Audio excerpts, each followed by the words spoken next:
Hey everyone, and welcome to another Retail Reset conversation. I'm Alicia Esposito, Senior Content Strategist for Retail Touchpoints, and I'm really excited to have Virna Sekuj joining me today, and she is the Strategic Insights Manager for GlobalWebIndex.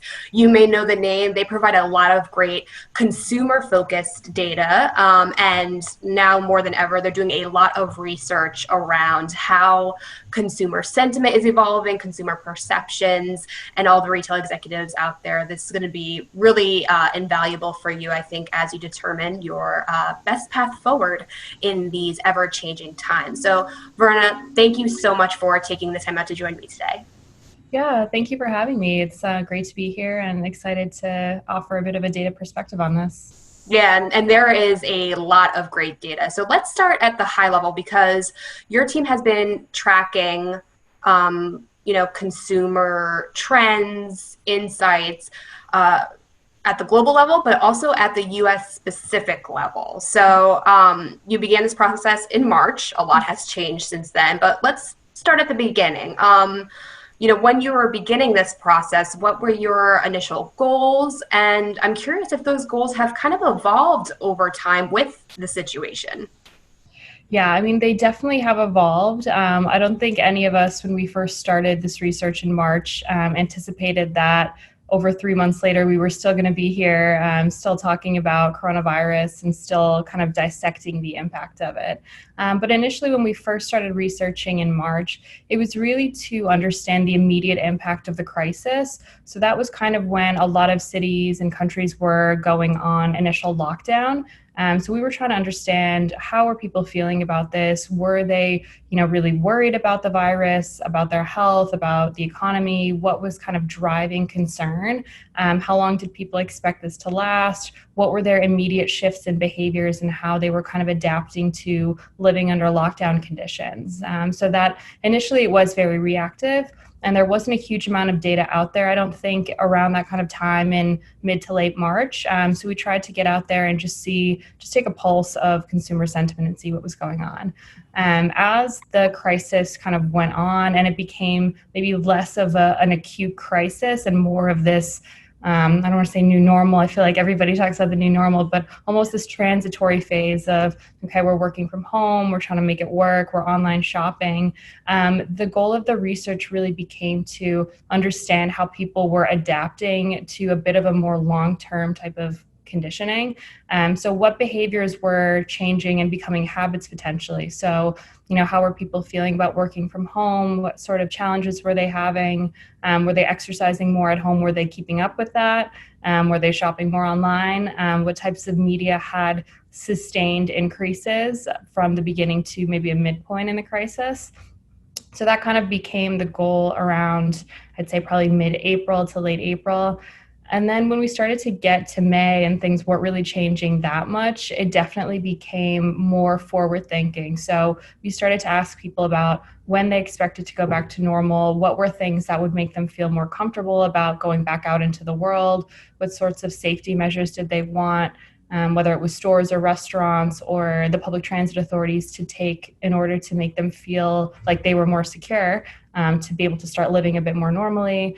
And maybe even like what types of behaviors were going to last after the crisis was over. So things like working from home is a really interesting one, because that essentially has been kind of catalyzed by this. I don't think we're ever really going to see a return to the true normal office culture that we had pre-COVID. But it's things like that. Now that is the focus. It's really shifted on what's going to happen in the long term and trying to help the industry and different companies and agencies and brands just pivot a little bit and try to strategize a little bit more in the longer term.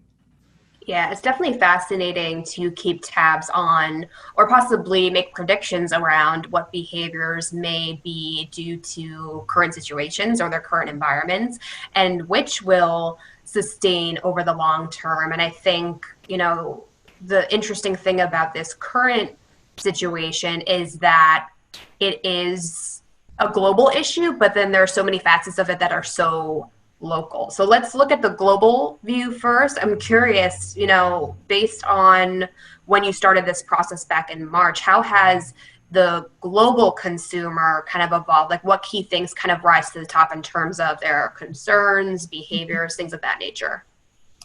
Well, definitely one of the big things that we've seen through our research from the beginning in mid-March up until like end of May is that people have kind of calmed down a little bit. So between when we first started researching to maybe the second wave, which was around the end of April, or actually mid-April, sorry, there was a huge spike in concern. So people were really afraid. I think at that time, a lot of what we were seeing were huge spikes in big cities. I remember New York was really kind of scary at the time, and all of the press briefings from the governor showing, the numbers of infection rates going up and up and up. So that was kind of like peak panic mode, I would say.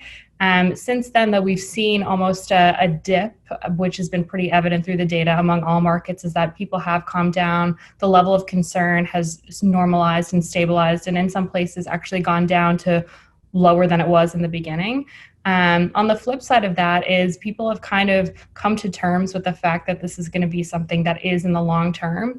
So when you ask people at the beginning of the crisis, how long do you think this is going to last? Is it a 2-month thing? Is it a 6-month thing? Only half of people roughly across the world were saying that they would expect it to last for 6 months or more. At this point, it's more than 80% of people think that this is going to be 6 months plus. So it's definitely, we've come to terms as a long-term thing. We've kind of calmed down with the fact that, this is life, this is reality. And we're adapting because that is what people do. Consumers do adapt. And aside from that kind of health-related, epidemiology-related panic, there's also the financial aspect of it as well. So we saw a similar pattern. In the beginning of the crisis, people really started to jump up when it comes to their financial concerns. Everybody was talking about the recession is going to be now, and you saw so many job losses, so many stores and small businesses had to shut down, which was really unfortunate. And I think that stimulated a lot of panic from the financial perspective for consumers as well. But that has started to balance out a little bit now too. So, you do see in a lot of places, stores are opening back up, restaurants have outdoor dining. There is some semblance of a recovery, and that is evident in how people feel about it as well. Yeah, it's definitely positive to see that type of progress. But I know in some areas, I know in the States especially, we're starting to see some officials kind of backpedal their plans. I know in New Jersey, we were planning to go to the indoor dining phase, but due to some recent spikes in Arizona and Florida, Murphy has decided to pause on that for the time being to see where the data takes him.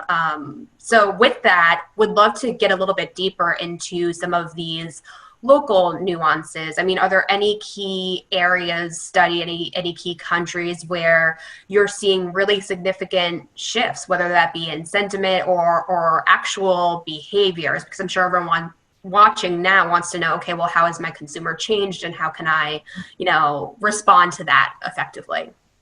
Yeah, definitely. So the biggest market nuance, I would say, is China. So since we started doing this research, China was always a bit of an anomaly because they went through this whole crisis, long before any other country, and they were able to, keep it under control and adapt, and even open back up to a large degree, obviously with certain measures and conditions, but much more so than the rest of the world, which experienced it later. So we often look at the perceptions of people in China and how they're starting to normalize a bit in terms of shopping and going out and things like that as a predictor of the rest of the world. And China has consistently had the lowest concern about the pandemic in their local area, but they're still very concerned about it on a global level. So you have kind of two sides of the coin. And people tend to have a different perception when it comes to how their local environment is being affected. And it usually tends to be a bit more positive. I think people are optimistic and they kind of feel like, it's not so bad for me here. I think it's fine. We'll get over it. But then when you look at the global picture, there's much more concern. And China has always kind of been like that. What we've seen more recently is changes in how consumers in New Zealand, especially, and Germany as well, have shifted their behavior. And I think this reflects very, very nicely with how these two countries have been able to really control the pandemics in their environments and, been able to institute measures that have prevented a crisis to the scale of what we've seen in the United States, for example. New Zealand really was able to get it under control very quickly.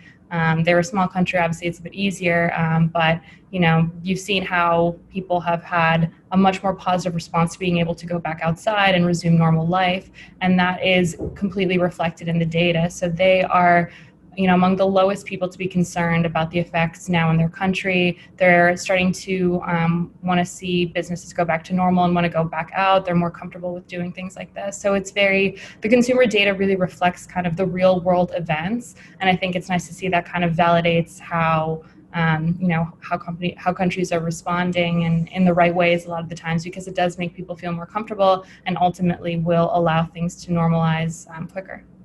Yeah, that's definitely some really interesting insight. It's fascinating to see the patterns that emerge, how everything is sort of connected at the end of the day, which leads me to my next question around, you mentioned the impact of digital, how for a while there that was all we had, but now we're starting to see markets open up, stores open. So curious about what the data has told you in terms of the long-term impact of digital, meaning will we see consumers continue to shift more towards digital focused behaviors? Is this a type of engagement or communication with brands that they're going to be prioritizing or focusing on more, in light of, even though things are opening up, maybe they want to keep their trips to stores to a minimum possibly. I mean, go solely based on where the data tells you. Just curious to see if there are any patterns there. Yeah, I mean, one of the big things that we've seen from the data is that there's been a huge amount of growth in how much time people are spending online and across different devices. So it's an amazingly high figure. Like over 90% of people are spending longer on internet connected devices now that they're in lockdown conditions versus before coronavirus. And I think that is kind of to be expected. Like we are surrounded by technology and connectivity, and you can do everything online pretty much now. And the role of the crisis, I think, has been to kind of catalyze a lot of these types of industries that were maybe on the cusp of becoming really popular. So like food delivery and, ride sharing and all of these things that are very on-demand, digital focused behaviors they've kind of really skyrocketed in growth because they offer just such an easy alternative and a safer alternative. So I think that we're definitely going to see those have a sustained role in people's lives, potentially not as much as they do now, because what we are seeing as well is that there is a little bit of a media fatigue going on. So initially we saw people were spending a lot more time on doing things like streaming or using social media, using different internet connected services. And throughout the waves of research, people still are saying that they're doing more of these types of things, but the rate at which this is going up has started to go down, which suggests that there's a bit of a media fatigue maybe setting in, and that, constantly being online, constantly being on Zoom calls, constantly, using apps for this and that is starting to wear down on people a little bit.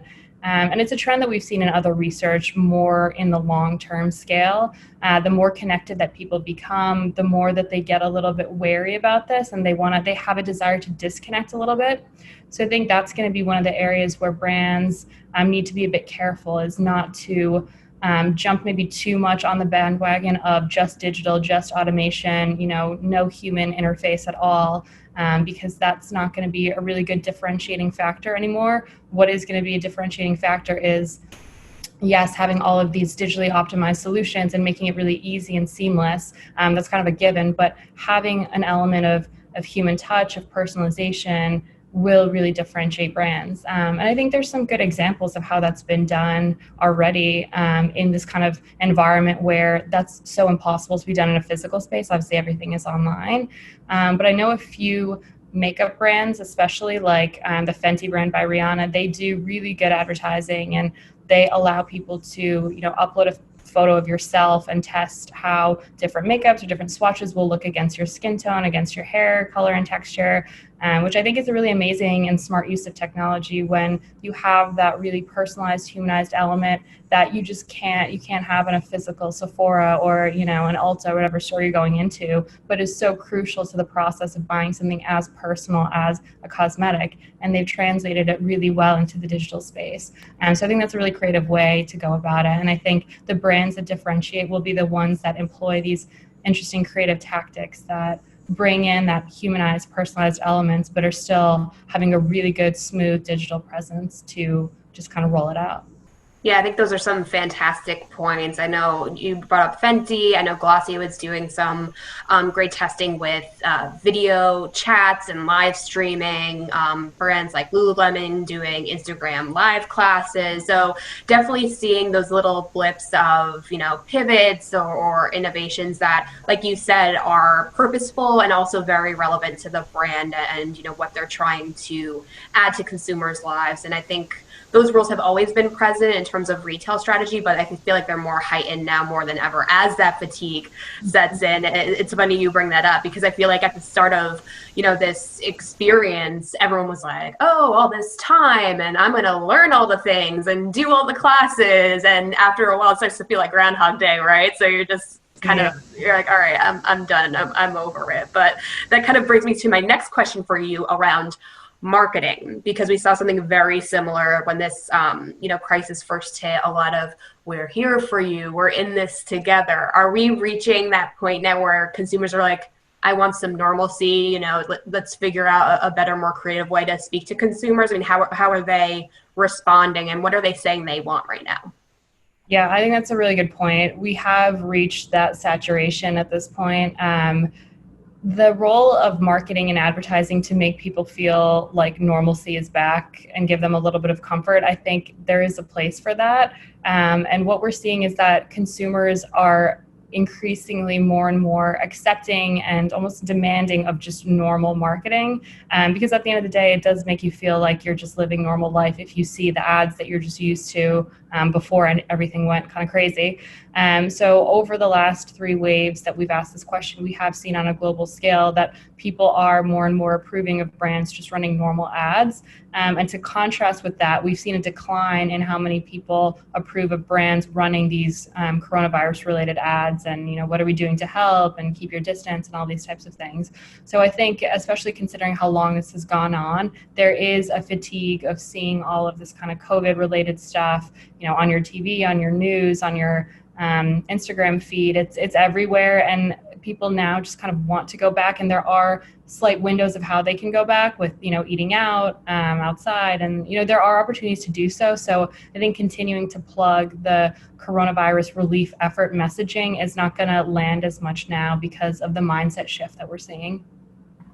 Okay, great. So to that end then, what can brands do, or what consumer behaviors do they need to respond to as far as making them feel at ease and safe? Because I feel like, just looking at myself personally, on one hand, I'm really eager to do things as soon as they open outdoor dining. I try to make a plan with a friend that I haven't seen in months, and it was very exciting. But at the same time, little bit of anxiety, a little bit of uneasiness, because you're so used to, being sheltered in place, and then you think of all the headlines. So, I mean, it's a tricky balance, I'm sure, for businesses. So what can you tell us about consumers, when and how they feel at ease, and how brands can help them feel more secure as they go back out into the world? Yeah, no, it's a good question, definitely, because we are going back into the world now, so it's a serious consideration. I think in the US specifically, and this is kind of interesting, people will go out when they personally feel comfortable to, and that's kind of in contrast to what we see in a lot of other countries, and it's especially evident with things like travel. So in the US, the number one thing that people say, I'll go back out to travel, I'll go take a trip, is when they feel a personal sense of safety and security doing so. It's not when their government says it's safe, or when travel operators or brands say it's safe, or when, the health organizations say it's safe, which is directly in contrast to a lot of other countries who are saying, I'm going to listen to guidelines, that gives me comfort, that makes me feel like it's safe to do so. So there's definitely a different cultural mindset here. And I think for brands, it really suggests that, you need to kind of meet people where they're at and make sure that they feel a sense of personal safety, regardless of, what is allowed to be open, or, what is being advised by different authorities. And in terms of providing a sense of safety, there are very distinct measures that people are saying, this would make me feel more comfortable going out into the world. So it's doing things like disinfecting facilities regularly and making it very kind of public that you are doing so in a very obvious, consistent way. That's the number one thing that people want to see, is that things are being wiped down. You're like using hand sanitizer all the time, gloves, these types of things. Providing those types of things to consumers as well is really important. So having that available at a counter or at the kiosk at the stand is really important. Practicing social distancing measures, that's one of the ones that's really important for people to see as well. So not having a lot of people in a contained space. Going back to large indoor venues especially is one of the things that consumers are not comfortable with right now, even if they're comfortable going to a restaurant that is at, say, 50% capacity. Going to a concert hall or an airport or something like that, that is where a lot of people will draw the line in terms of that doesn't really make them feel safe. And then masks is one that can be kind of contentious, but according to the data, it's a lot of people do want to see a mandatory face mask policy in facilities and shops and public transit to make them feel like they can be using this again. And in the US, it's pretty high. It's almost 50% of people want a mandatory face mask policy to make them feel comfortable to go to place again. So it seems contentious sometimes. Masks have been politicized a little bit, but maybe a little bit more than they necessarily need to be, because they do offer a really strong sense of safety to people. Yeah, no, I think that's a great point. So health and safety, being overly transparent as far as your processes go, so less, soft and cuddly marketing, and more like, this is what we're doing. We're here to make you feel safe and, secure. Make sure that you feel not just satisfaction in the experience, but that your health isn't at risk. Very important. But also, I feel like the other area that brands and retailers need to navigate is, where are consumers at in terms of their spending? I know they're spending a lot more time online and using digital channels, but I mean, the reality is a lot of people are dealing with layoffs, furloughs. So what is consumer sentiment like as far as actual spending or financial worry, especially because you noted earlier that people have come to terms with the fact that this is a long-term or prolonged, thing that they're dealing with? Yeah, no, definitely. I think there is some good news on this front. Since I mentioned earlier, the financial worry was really heightened at the beginning of the crisis, and then it's kind of gone down a little bit, and it has stabilized at this point. So we saw people were delaying a lot of purchases or planning to delay a lot of purchases really early on. There was a lot of worry about a recession, which is still, a global recession is definitely top of mind. Everybody kind of thinks that that's probably what's going to happen at a global level. But the local sentiment is much more positive and much stronger, which is something that we see in research all the time. Is people feel like, in their kind of bubble of their neighborhood, their family, their environment, things are not going to be as bad as kind of out there in the world where the recession is happening. So in a place like the US, that is positive, because people are starting to think about spending money again in a better way. So people were delaying things, not just big purchases in the beginning, like vacations or appliances, but people were even going to delay, buying clothes, buying electronics, buying a new phone, these types of things. And now there's less people in the research that are saying they're going to delay that. So coming into a more financially comfortable, maybe if less panicked situation, is definitely what we're seeing, which is good. And in the US and in a lot of the kind of developed world and mature markets, the concern isn't quite as high as we see in some of the more developing countries. So like Brazil is a really good example. Obviously, we've seen in the news that there's just been a lot of devastation in that country from the path of the virus and the crisis. And it is reflected in people being very, very worried about their financial state. But we don't see that as much in the US and in the UK and in Europe. People are, for all of what's going on, people are starting to get a little bit more comfortable and will be spending money again. It's a crawl. It's definitely not a run or even a walk, but it does paint a bit more of a positive picture, I think, than we were seeing, 2 months ago. So, yeah. Yeah, that's great. So to that end then, you noted the intentional use of technology to augment the experience, personalize the experience. What other ways, to close out our conversation, what other ways do you think brands can successfully kind of check all the boxes, taking into account all of this great insight that you shared so far as where the consumer's head is at, how can they best be there for the shopper as they start to venture out and start to do some of that spending? What key trends kind of come to mind for you? Yeah, definitely. So people are starting to think about spending money again now, but I think they'll need a little bit of help and a little bit of maybe empathy from brands to make that easier. So doing things like providing flexible payment terms for bigger purchases or promotional offers for new buyers. Those are all things that we've measured, and there's a huge amount of support for people wanting brands to help them out in that sense. So I think that, any type of financial measures that will make the burden a little bit easier on consumers, spread it out over a longer course of time, will probably make people more likely to buy, and also just earn a bit more brand loyalty, or just brand value and more advocacy for these brands that are able to kind of do that. So there are a lot of financial responses that I think can help consumers in their wallet and help them feel better about spending and facilitate that. I also think some creative solutions, especially in retail, will be really necessary going forward. So things like curbside pickup have become really popular now. It's obviously, no contact elements, contactless payments. Companies and retailers that are able to really embrace technology in that sense and just eliminate some of that direct human contact, I think will make people feel a lot safer about spending money there and shop there. And then there's even more kind of creative things. So some of the unique challenges of retail, especially fashion, are like trying clothes on. And the stores that I've been to so far that have been reopening, none of them have opened their fitting rooms, which is understandable, especially now. But in the long term, I wonder how sustainable something like that will be if such a crucial part of buying clothing is the ability to try on and return if it's not fitting you or, what have you. So that's going to be something that requires, I think, a creative long-term solution to make people feel comfortable doing that.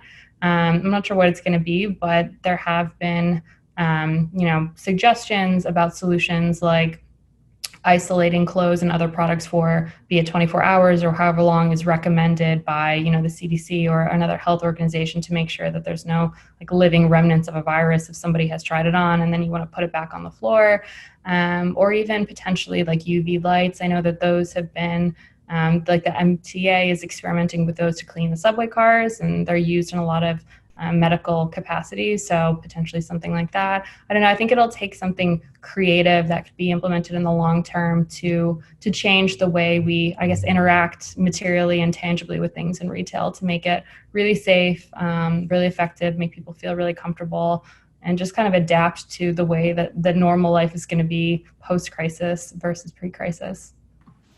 Yeah, I could imagine it's going to be a very interesting time for retailers as they determine what are the best investments for us, right? Because you shared some really great technology application solutions that help better track, is there any sort of threat of infection on products? I've heard some buzz around AR technology. So cosmetics has been using that.